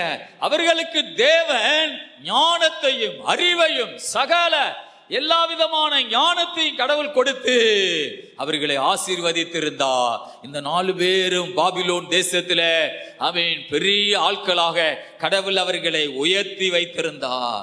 ஏனென்றால் அழைக்கப்பட்டவர்கள் எஸ்ரா 2வது அதிகாரத்தில் இருக்குது. திரளான மக்கள், ஆமென், அதிலே அவர்கள் தெரிந்து கொள்ளப்பட்டவர்களாயிருந்தார்கள். தேவனுடைய பிள்ளையே, அழைக்கப்பட்ட இடத்திலேயே நின்றாத எவ்வளவோ யூதர்களை, ஆயிரக்கணக்கான யூதர்களை பாபிலோன் ராஜா கொண்டு போனா. ஆனா இந்த 4 பேர் மாத்திரம்தான் தீட்டுப்படாமல் தன்னை காத்து கொண்டிருந்தார்கள். அல்லேலூயா. கர்த்தருக்கு ஸ்தோத்திரம் உண்டாவதாக. ஆமென். தேவ பிள்ளையே ஸ்தோத்திரா. ஆமென். தெரிந்து கொள்ளப்பட்டவர்கள் சிலர் என்று 22:14 வாசிங்க. மத்தேயு 22:14. அந்தபடியே அழைக்கப்பட்டவர்கள் அநேகர், தெரிந்து கொள்ளப்பட்டவர்களோ சிலர் என்றார். தெரிந்து கொள்ளப்பட்டவர்கள் சிலர். கடவுளுடைய ராஜ்யத்தை பார்த்து நம்ம கோபப்பட முடியாது. ஏன் கடவுள் இப்படி தெரிந்து கொள்ளுகிறார்? அல்லேலூயா. ஆனால் வேதம் சொல்லுகிறது தெரிந்து கொள்ளப்பட்டவர்களோ சிலர் என்று வேதத்திலே நாம் வாசிக்கிறோம். ஆமென். மத்தேயு சுவிசேஷம் 25வது அதிகாரம் 1-13 வரை வாசிப்போம். அப்பொழுது பரலோக ராஜ்யம் தங்கள் தீவெட்டிகளை பிடித்துக்கொண்டு மணவாளனுக்கு எதிர்கொண்டு போக புறப்பட்ட 10 கன்னிகைகளுக்கு ஒப்பாயிருக்கும். அவர்களில் 5 பேர் புத்தி உள்ளவர்களும் 5 பேர் புத்தி இல்லாதவர்களுமாயிருந்தார்கள். புத்தி இல்லாதவர்கள் தங்கள் தீவெட்டிகளை எடுத்துக்கொண்டு போனார்கள், எண்ணெயையோ கூட கொண்டு போகவில்லை. புத்தி உள்ளவர்கள் தங்கள் தீவெட்டிகளோடு கூட தங்கள் பாத்திரங்களில் எண்ணெயையும் கொண்டு போனார்கள். மணவாளன் வர தாமதித்த போது அவர்கள் எல்லாரும் நித்திரை மயக்கமடைந்து தூங்கி விட்டார்கள். நடு ராத்திரியிலே இதோ மணவாளன் வருகிறார், அவருக்கு எதிர்கொண்டு போக புறப்படுங்கள் என்கிற சத்தம் உண்டாயிற்று. அப்பொழுது அந்த கன்னிகைகள் எல்லாரும் எழுந்திருந்து தங்கள் தீவெட்டிகளை ஆயத்தப்படுத்தினார்கள். புத்தி இல்லாதவர்கள் புத்தி உள்ளவர்களை நோக்கி, உங்கள் எண்ணெயில் எங்களுக்கு கொஞ்சம் கொடுங்கள், எங்கள் தீவெட்டிகள் அணைந்து போகிறதே என்றார்கள். புத்தி உள்ளவர்கள் பிரதியுத்தரமாக, அப்படியல்ல, எங்களுக்கும் உங்களுக்கும் போதாமல் இராதபடி நீங்கள் விற்கிறவர்களிடத்தில் போய் உங்களுக்காக வாங்கிக் கொள்ளுங்கள் என்றார்கள். அப்படியே அவர்கள் வாங்க போன போது மணவாளன் வந்து விட்டார். ஆயத்தமாய் இருந்தவர்கள் அவரோடு கூட கல்யாண வீட்டிற்குள் பிரவேசித்தார்கள். கதவும் அடைக்கப்பட்டது. பின்பு மற்ற கன்னிகைகளும் வந்து, ஆண்டவரே, ஆண்டவரே, எங்களுக்கு திறக்க வேண்டும் என்றார்கள். அதற்கு அவர், உங்களை அறியேன் என்று மெய்யாகவே உங்களுக்கு சொல்லுகிறேன் என்றார். மனுஷகுமாரன் வரும் நாளையாவது நாளிகையாவது நீங்கள் அறியாதிருக்கிறபடியால் விழித்திருங்கள். அல்லேலூயா. கர்த்தருக்கு மகிமை உண்டாவதாக. புத்தியுள்ள ஸ்திரீகள் 5 பேர், புத்தி இல்லாதவர்கள் 5 பேர். இவர்கள் 10 பேரை கடவுள் அழைச்சிருந்தார். எல்லாரும் கையிலே தீவெட்டி இருந்தது. அல்லேலூயா. எல்லாரும் தீப்பந்தத்தோடு போனார்கள். அவன் தீப்பெட்டி இருந்தது. பந்தம் தீயினால் எரிந்து கொண்டிருக்கிறது. ஆனா ஒரு 5 பேர் எண்ணெய் இல்லாமல் போகிறார்கள். அல்லேலூயா. கர்த்தருக்கு ஸ்தோத்திரம். எல்லாத்தையும் சாதாரணமாவே நினைக்கிறது. அல்லேலூயா. என்னையா அதெல்லாம் போற வழியில பாத்துக்கிடுவான். அல்லையா? ஐயா உங்க வண்டியில பெட்ரோல் கிடையாது, போற வழியில எத்தனையோ பெட்ரோல் பங்க் இருக்குது. அல்லேலூயா, ஆமேன், ஸ்தோத்திரா. எல்லாத்தையும் சாதாரணமா, ஆமேன், அல்லேலூயா. ஆனா போற வழியில பூரா பெட்ரோல் பங்க் அடைச்சிருக்கு. ஏன்? அங்க ஒரு பெரிய அரசியல்வாதி வந்திருக்காரு, அதனால எல்லா பெட்ரோல் பங்கையும் மூட சொல்லிட்டாங்க. அல்லேலூயா, எல்லா பெட்ரோல் பங்கும் மூடி இருக்குது. என்னாச்சு? ஒரு பெரிய அரசியல்வாதி வந்து இறங்கி இருக்காராம் ஹெலிகாப்டர்ல, எல்லா பெட்ரோல் பங்கு என்ன செஞ்சிட்டாங்க? மூடிட்டாங்க. அல்லேலூயா, ஸ்தோத்திரா. எல்லாத்தையும் சாதாரணமா எடுத்துக்கொள்ளுகிறது சபையா, சாதாரணமா எடுத்துக்கிறது. அல்லது ஆவிக்குரிய ஜீவியமா சாதாரணமா எடுத்துக்கொள்ளுது. அல்லேலூயா, போற போய் பாத்துக்கிடுவான். அல்லேலூயா. ஆனா புத்தியுள்ளவர்கள் என்னைய கையில என்ன செய்யறாங்க? கூட கொண்டு போறாங்க. யார்கிட்ட பிச்சையெல்லாம் கேட்க முடியாது. அல்லேலூயா, அங்க நடுவே கஷ்டப்பட முடியாது. கையில எடுத்துட்டு போ. அல்லேலூயா, கை வலிக்குமே, வலிக்கத்தான் செய்யும். அல்லேலூயா, கை வலிக்கத்தான் செய்யும். பரலோகம் போகணும்ல, கை வலிக்கத்தான் செய்யும். கொஞ்சம் என்ன கையில தூக்குங்க. அல்லேலூயா, கர்த்தருக்கு ஸ்தோத்திரம். புத்தியுள்ளவர்கள் புத்தி இல்லாதவர்கள் 10 பேரையும் கடவுள் அழைச்சிருந்தா எல்லாருக்கும் தூக்கம் வந்தது. அல்லேலூயா, எல்லாருக்கும் தூக்கம் வந்தது. எத்தனை பேர் தூக்கம் வர்றவங்களோ ஒரு அல்லேலூயா சொல்லுங்க. அல்லேலூயா, எல்லாரும் தூக்கமா வந்து நித்திரை மயக்கம் அடைந்து விட்டார்கள். அல்லேலூயா. சரி, நான் கேட்கிறேன், இந்த நேரத்துல நித்திரை மயக்கம் யார் கொண்டு வந்தது? ஆமென், அல்லேலூயா. கடவுள் வருகிற நேரத்துல தூங்கலாமா? அல்லேலூயா. எல்லாருக்கும் தூக்க மயக்கம் வந்துருச்சு, எல்லாரும் தூங்கிட்டாங்க. ஆனா ஆண்டவர் நல்லவர், ஒரு சத்தம் போடுகிறார். அல்லேலூயா, மணவாளன் வந்து விட்டார், நடுராத்திரியில இதோ மணவாளன் வருகிறார், அவருக்கு எதிர்கொண்டு போக புறப்படுங்கள் என்கிற சத்தம் உண்டாயிற்று. அப்பொழுது அந்த கன்னிகைகள் எல்லாரும் எழுந்திருந்து தங்கள் தீவெட்டிகளை ஆயத்தப்படுத்தினார்கள். அல்லேலூயா, கர்த்தருக்கு ஸ்தோத்திரம். ஆமென். தீவெட்டி ஆயத்தப்படுத்தும் போதே தெரியும் இந்த 5 புத்தி இல்லாதவர்களுக்கு நம்மகிட்ட என்ன கிடையாது. அல்லேலூயா. ஆனாலும் எந்திக்கிறாங்க, ஆனாலும் தீ பத்த வைக்கிறாங்க பந்தத்துல, ஆனா என்ன இல்ல. ஆமென், ஸ்தோத்திரா. ஆயத்தம் இல்லாத வாழ்க்கை. ஆமென்.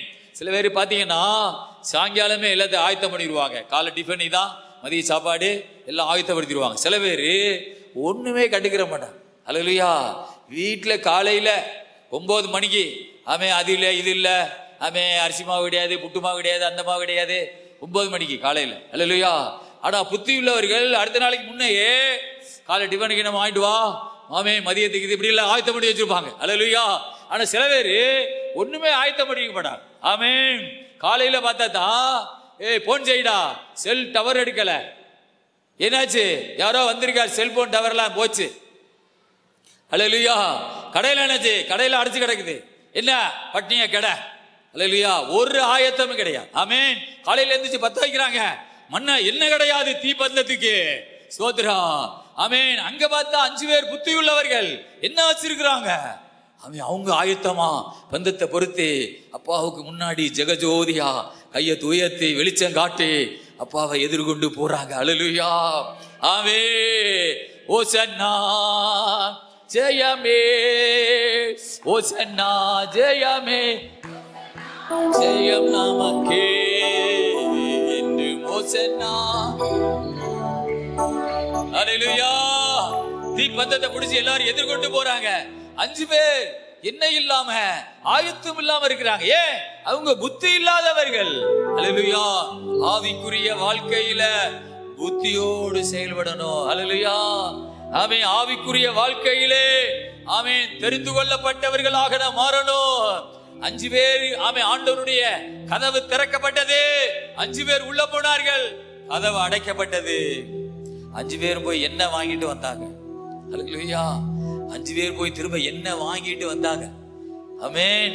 கடைக்கு போய் அவனை போய் சிரமப்படுத்தி அவனை போய் எழுப்பி, அல்லேலூயா, ஸ்தோத்ரா, பாஸ்டர் அவன் ஏசுனார் வந்துட்டாரு, எனக்கு ஞானஸ்நானம் கொடுங்க, மண்டையை உடைச்சிருவாங்க. அல்லேலூயா. ஏசுனார் வந்துட்டாரு, ஞானஸ்நானம் கொடுக்கலாம். ஆமென். ஓடி போயிரு. இப்போலாம் ஞானஸ்நானத்தை எல்லாம் கடவுள் என்ன செஞ்சிட்டாரு, நிறுத்திட்டா. கிருபையின் காலமெல்லாம் முடிஞ்சிச்சு. ஏசுனாரு நியாயாதிபதியா வந்து இறங்கி இருக்காரு. ஆமென். மண்ணெண்ண இருந்தா, கையில என்ன இருந்தா அவர் சந்திக்க போ, என்ன இல்லைன்னா ஆமென் நீ உள்ள போக முடியாது. அல்லேலூயா. கர்த்தருக்கு ஸ்தோத்திரம். ஆமென். கடைக்காரனை போய் எழுப்பி மன்னனதாங்க, அல்லேலூயா, ஐயா ஞானஸ்நானம் கொடுங்க, அபிஷேகத்துக்குள்ள நிரப்புங்க, சத்தியத்தை எனக்கு போதிங்க. ஆமென். அநேகருக்கு பிரச்சனை, அல்லேலூயா, ஆயத்தம் இல்ல, அழைக்கப்பட்ட இடத்திலே நின்றது, தெரிந்து கொள்ளுகிற இடத்துக்கு வர்றதில்ல. அல்லேலூயா, இந்த 5 பேரு ஆண்டவர் உள்ள விட்டுட்டு கதவை அடைச்சிட்டா, மத்தவங்க எல்லாம் வந்து கதவை தட்டினாங்க. ஆண்டவர் சொல்றாரு ஒரு வார்த்தையை பார்த்தீங்களா, உங்களை அறியே. அல்லேலூயா, உங்களை யாருமே எனக்கு தெரியாது சொல்ற. அல்லேலூயா, ஐயா எங்களை அழைச்சிருந்தீங்களே, எங்களை நீங்க அழைச்சீங்க ஐயா. ஆமென். 10 பேரையும் தானே நீங்க மொத்தமா அழைச்சீங்க, 5 பேரை மட்டும் உள்ள விட்டுட்டு 5 பேரை தெரியாதுன்னு சொல்றீங்க. இல்ல, உங்களை யாருமே எனக்கு தெரியாது. அல்லேலூயா, எங்க வீட்டுக்கு வந்தீங்க, ஊழியக்காரர் அனுப்பினீங்க, எங்களை கூப்பிட்டீங்களே.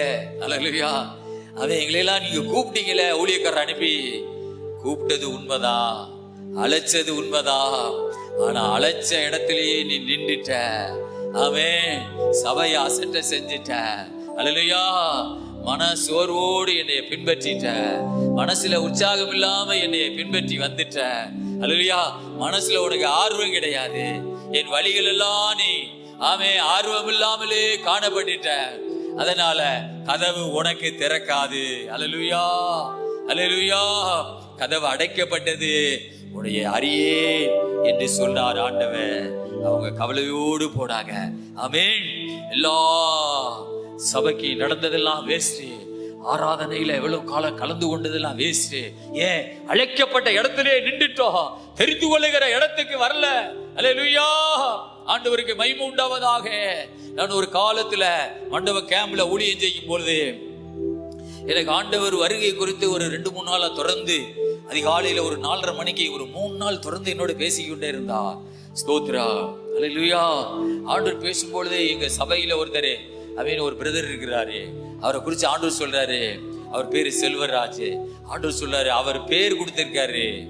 ஆமென். ஆண்டவர் என்ன தெளிவா பேசுறார். அவர் பேர் கொடுத்திருக்காரு வருகைக்கு. ஆனா பேரை கொடுத்துட்டு, ஸ்தோத்ரா, இன்னும் சில காரியங்கள் அவர் ஆயத்தப்படாம இருக்கிறாரு. அது ஆண்டவருடைய சத்தம். ஆமென். பேரை கொடுத்திருக்கிறான், ஆனா வருகைக்கு போவதற்கு ஆயத்தம் இல்லாம இருக்கிறான் அப்படின்னு ஒரு பிரதரை குறிச்சு ஆண்டவர் சொல்றாரு. அவர் தான் அந்த சபை மூப்பரு. அப்போ அல்லேலூயா, ஸ்தோத்திரா, பாருங்க, ஆண்டவருடைய சத்தம் அது. பேர் கொடுத்திருக்கிறான், ஆனா ஆயத்தமாகாம இருக்கிறான். இன்னும் சில காரியங்கள் அவன் ஆயத்தம் இல்லாமல் இருக்கிறான். அல்லேலூயா, நீ சபையில இருக்கிற, ஆனா தெரிந்து கொள்ளுகிற இடத்துக்கு நீ வரணும். அழைக்கப்பட்டிருக்கிற, ஆனா தெரிந்து கொள்ளுகிற இடத்துக்கு வரணும். நேபுகாத்நேச்சார் ஆயிரக்கணக்கான ராஜ பரம்பரையை சேர்ந்த வாலிபர்களை கூட்டிட்டு போனான். ஆனா அதிலும் தெரிந்து கொள்ளப்பட்டவர்கள் 4 பேர் தான். ராஜகுல பரம்பரையை சேர்ந்த ஆயிரக்கணக்கான வாலிபர்கள் போனாங்க, ஆனா அதுல 4 பேர் தான். ஆமென். ஸ்தோத்திரம். தன்னை தீட்டுப்படாதபடி தன் வாழ்க்கையை காத்து கொண்டார்கள். அல்லேலூயா. வெளிப்படுத்தல் 21. ஆமென். இதை வாசித்து நாம் முடிய போகிறோம். வெளிப்படுத்தல் 21, 23 27 வரை. நகரத்திற்கு வெளிச்சம் கொடுக்க சூரியனும் சந்திரனும் அதற்கு வேண்டுவதில்லை. தேவனுடைய மகிமையே அதை பிரகாசிப்பித்தது. ஆட்டுக்குட்டியானவரே அதற்கு விளக்கு. ரட்சிக்கப்படுகிற ஜனங்கள் அதன் வெளிச்சத்திலே நடப்பார்கள். பூமியின் ராஜாக்கள் தங்கள் மகிமையையும் கனத்தையும் அதற்குள்ளே கொண்டு வருவார்கள். அங்கே ராக்காலம் இல்லாதபடியால் அதன் வாசல்கள் பகலில் அடைக்கப்படுவதே இல்லை. உலகத்தாருடைய மகிமையும் கனத்தையும் அதற்குள்ளே கொண்டு வருவார்கள். தீட்டுள்ளதும் அருவருப்பையும்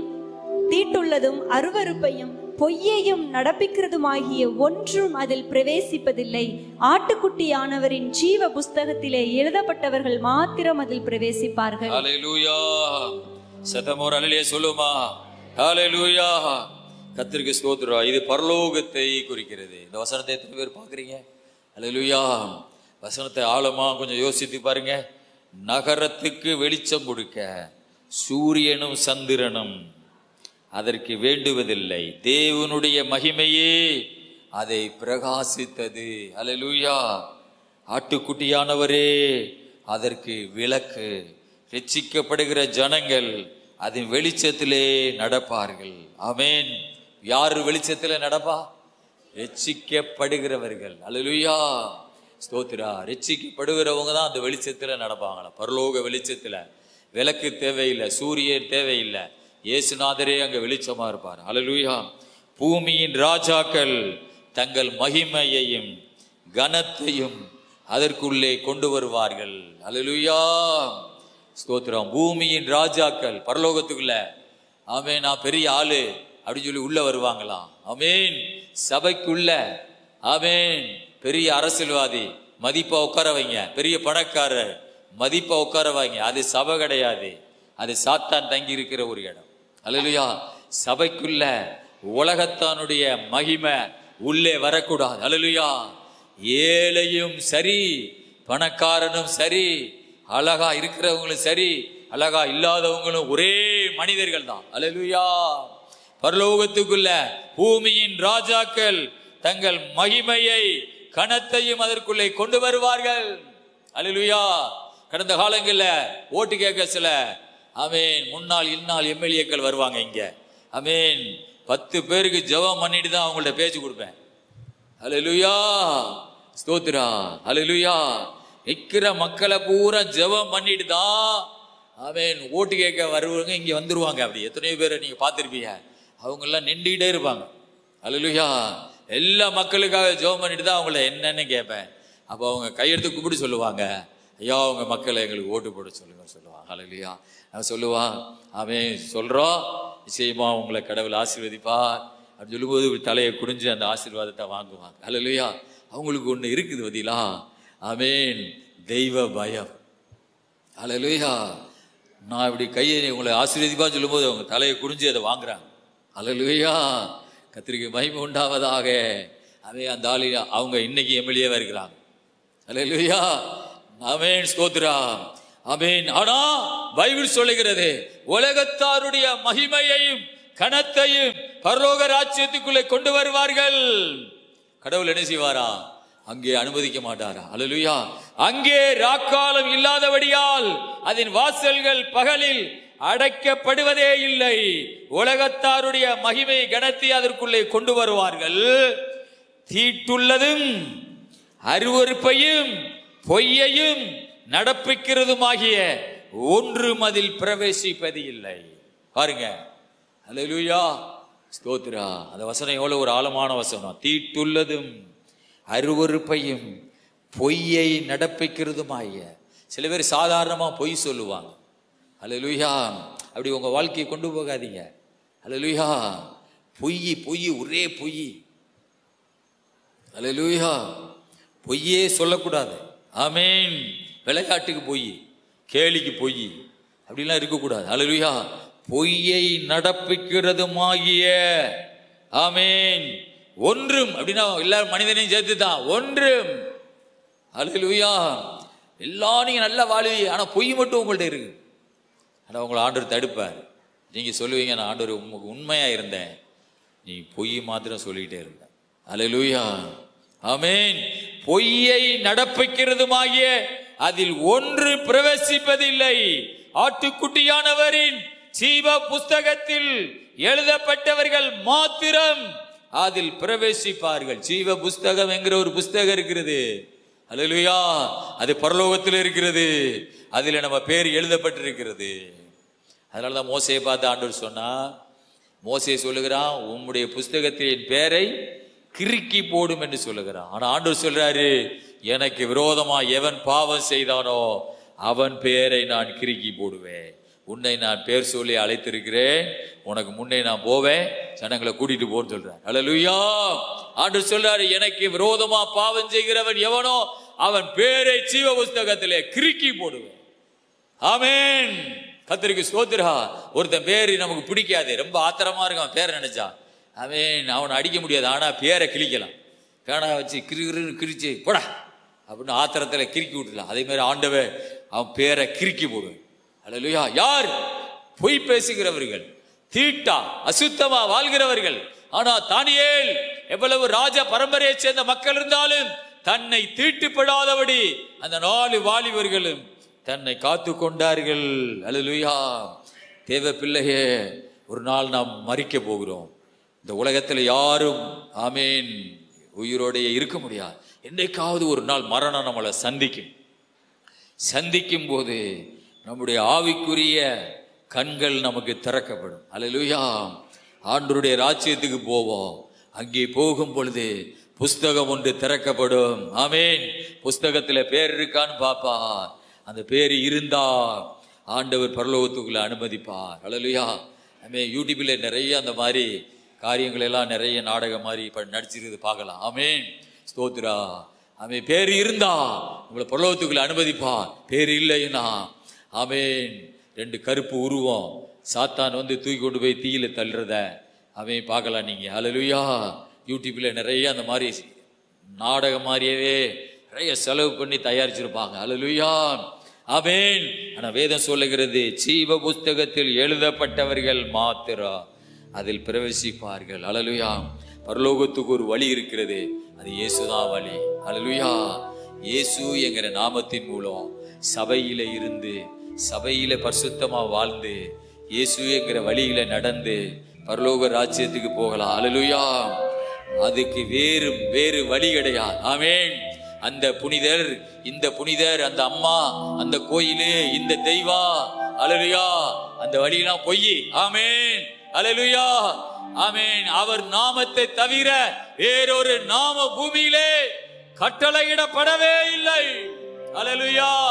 எந்த புனித பெண்கள் தெய்வம், அந்த புனிதர், இந்த புனிதர், அதெல்லாம் ஏமாத்து வேலை. ஆமென். இயேசு என்கிற நாமம் தான். அல்லேலூயா. இன்னைக்கு சில மதத்துக்காரங்க சொல்றாங்க இயேசு கிறிஸ்து தெய்வம் அல்ல, அவர் ஒரு இறை தூதர். அப்படிலாம் கிடையாது. இயேசுவே மெய்யான தேவனு நித்திய ஜீவனுமாயிருக்கிறார். அல்லேலூயா. இயேசுதான் தெய்வம். இயேசு என்கிற நாமத்தின் மூலம் தான் பரலோகத்துக்குள்ளே போக முடியும். அல்லேலூயா. கர்த்தருக்கு ஸ்தோத்திரம். அடிக்கப்பட்ட ஆட்டுக்குட்டியானுடைய இரத்தத்தினால் கழுவப்பட்டவர்கள், பரிசுத்தமாக்கப்பட்டவர்கள் அவருடைய ராஜ்யத்திலே போக முடியும். அல்லேலூயா. அழைக்கப்பட்ட இடத்துல நின்று விடாதபடி தெரிந்து கொள்ளப்பட்ட இடத்துல வரணும். ஆமேன். கடவுள் நம்மளை அழைச்சிருக்கிறார். ஆமேன். அழைச்ச இடத்துல இருந்து இன்னும் உண்மையா ஆமேன். சில பேரை கல்யாணத்துக்கு அழைச்சிருப்பாங்க. ஆனா சில பேரை கூட்டிட்டு போய் ஒரு கனமான இடத்துல வைப்பாங்க. இந்த இடத்துல சேர்ல உட்காருங்க, முன் வரிசையில. ஏனென்றால் அவர்கள் அந்த கல்யாண வீட்டுக்காரங்க தெரிந்து கொண்டிருக்கிறாங்க. அல்லேலூயா. சில மீட்டிங்ல பார்க்கலாம், ஊழியக்காரர்களுக்கு என்று அந்த ஸ்டேஜ் பக்கத்துல சேர் போட்டிருப்பாங்க. நிறைய மக்கள் அழைச்சிருந்தாங்க. ஆனா ஊழியக்காரர்களுக்கு முக்கியமா ஒரு இடத்துல கொண்டு போவாங்க. அழைக்கப்பட்டவர்கள் அநேகர், தெரிந்து கொள்ளப்பட்டவர்களோ சில. அல்லேலூயா. அழைக்கப்பட்ட இடத்திலிருந்து உண்மையா வாழும் பொழுது, பரிசுத்தமா வாழும் பொழுது தெரிந்து கொள்ளப்பட்டவர்களாக மாறுகிறோம். அல்லேலூயா. ஆமென். அந்த கல்யாண விருந்துக்கு யாருமே போகல. இயேசுநாதர் என்ன செய்தார் தெரியுமா? ரோட்ல திரிகிற, தெருவுல திரிகிற நல்லோர் பொல்லாதவர், அது நல்லவர்கள் பொல்லாதவர்கள் எல்லாரையும் கூட்டிட்டு வா. அல்லேலூயா. ரோட்ல திரிகிற கெட்ட மனிதர்கள், நல்ல மனிதர்கள் எல்லாரையும் கூட்டிட்டு வா. ஆமென். அவர்களை ஆண்டவர் அங்கே அழைச்சு. அல்லேலூயா. அது எதை குறிக்கிறது? இஸ்ரவேலர்கள் அவருடைய ரட்சிப்ப, அவருடைய அந்த இயேசுநாதருடைய வழியை புறக்கணிச்சதுனால புறஜாதி மக்களாகிய நமக்கு ஆண்டவர் அழைச்சிருக்கிறார். அல்லேலூயா. ஆமென். அவர்கள் இயேசு தெய்வம் என்று அவர்கள் ஏற்றுக்கொள்ளவில்லை. அதனால புறஜாதி மக்களாகிய நல்லவர்கள் பொல்லாதவர்களை கர்த்தர் நம்மளை அழைச்சிருக்கிறார். அவர்களை ஆண்டவர் அந்த இடத்துல உருவாக்கி கல்யாணத்துக்கு கூட்டிட்டு போகிறார். அங்கே ஒருவர் வஸ்திரம் இல்லாமல், கல்யாண வஸ்திரம் இல்லாமல் உட்கார்ந்து இருக்கிறார். ஆமென். ஆண்டவர் கேட்கிறார், சிநேகிதனே, கல்யாண வஸ்திரம் தரிக்காமல் இங்க வந்தது என்ன? அவன் அமைதியாக இருக்கிறான். ஆண்டவர் சொல்றாரு, அவனை கையும் காலுமா கட்டி அவனை அழுகையும் பற்கடிப்பும் உள்ள நரகத்திலே கொண்டு போடுங்கள். அழைக்கப்பட்டவர்கள் அநேகர், தெரிந்து கொள்ளப்பட்டவர்களோ சிலர் என்று சொல்லி முடிக்கிறார். அல்லேலூயா. ஸ்தோத்திரா. அவன் இந்த கூட்டத்துல கல்யாண வஸ்திரம் சொல்றது ரட்சிப்பை குறிக்கிறது. அல்லேலூயா. பக்கத்தில் உள்ளவங்களை பார்த்து கேளுங்க, நீங்க ரட்சிக்கப்பட்டிருக்கிறீர்களா அப்படின்னு கேளுங்க பாப்பா. பக்கத்தில் உள்ளவங்க கையை குடிச்சு சொல்லுங்க, நீங்க ரட்சிக்கப்பட்டிருக்கிறீர்களா. கல்யாண வஸ்திரம் சொல்றது ரட்சிப்பை குறிக்கிறது. ஆமென். பாவமில்லாத வாழ்க்கையை குறிக்கிறது. ஸ்தோத்ரா. அந்த ரட்சிப்பு தான் கல்யாண வஸ்திரம். ரட்சிக்கப்பட்டவர்களாக வாழுவோம், பரிசுத்தமுள்ள பிள்ளைகளாக வாழுவோம், பொய் இல்லாதவர்களாக வாழுவோம், அசுத்தம் இல்லாதவர்களாக வாழுவோம், அவருடைய ராஜ்யத்துக்கு பங்காளிகளாக மாறுவோம். எல்லாரும் முழங்கால் படிடுமா? ஹல்லேலூயா.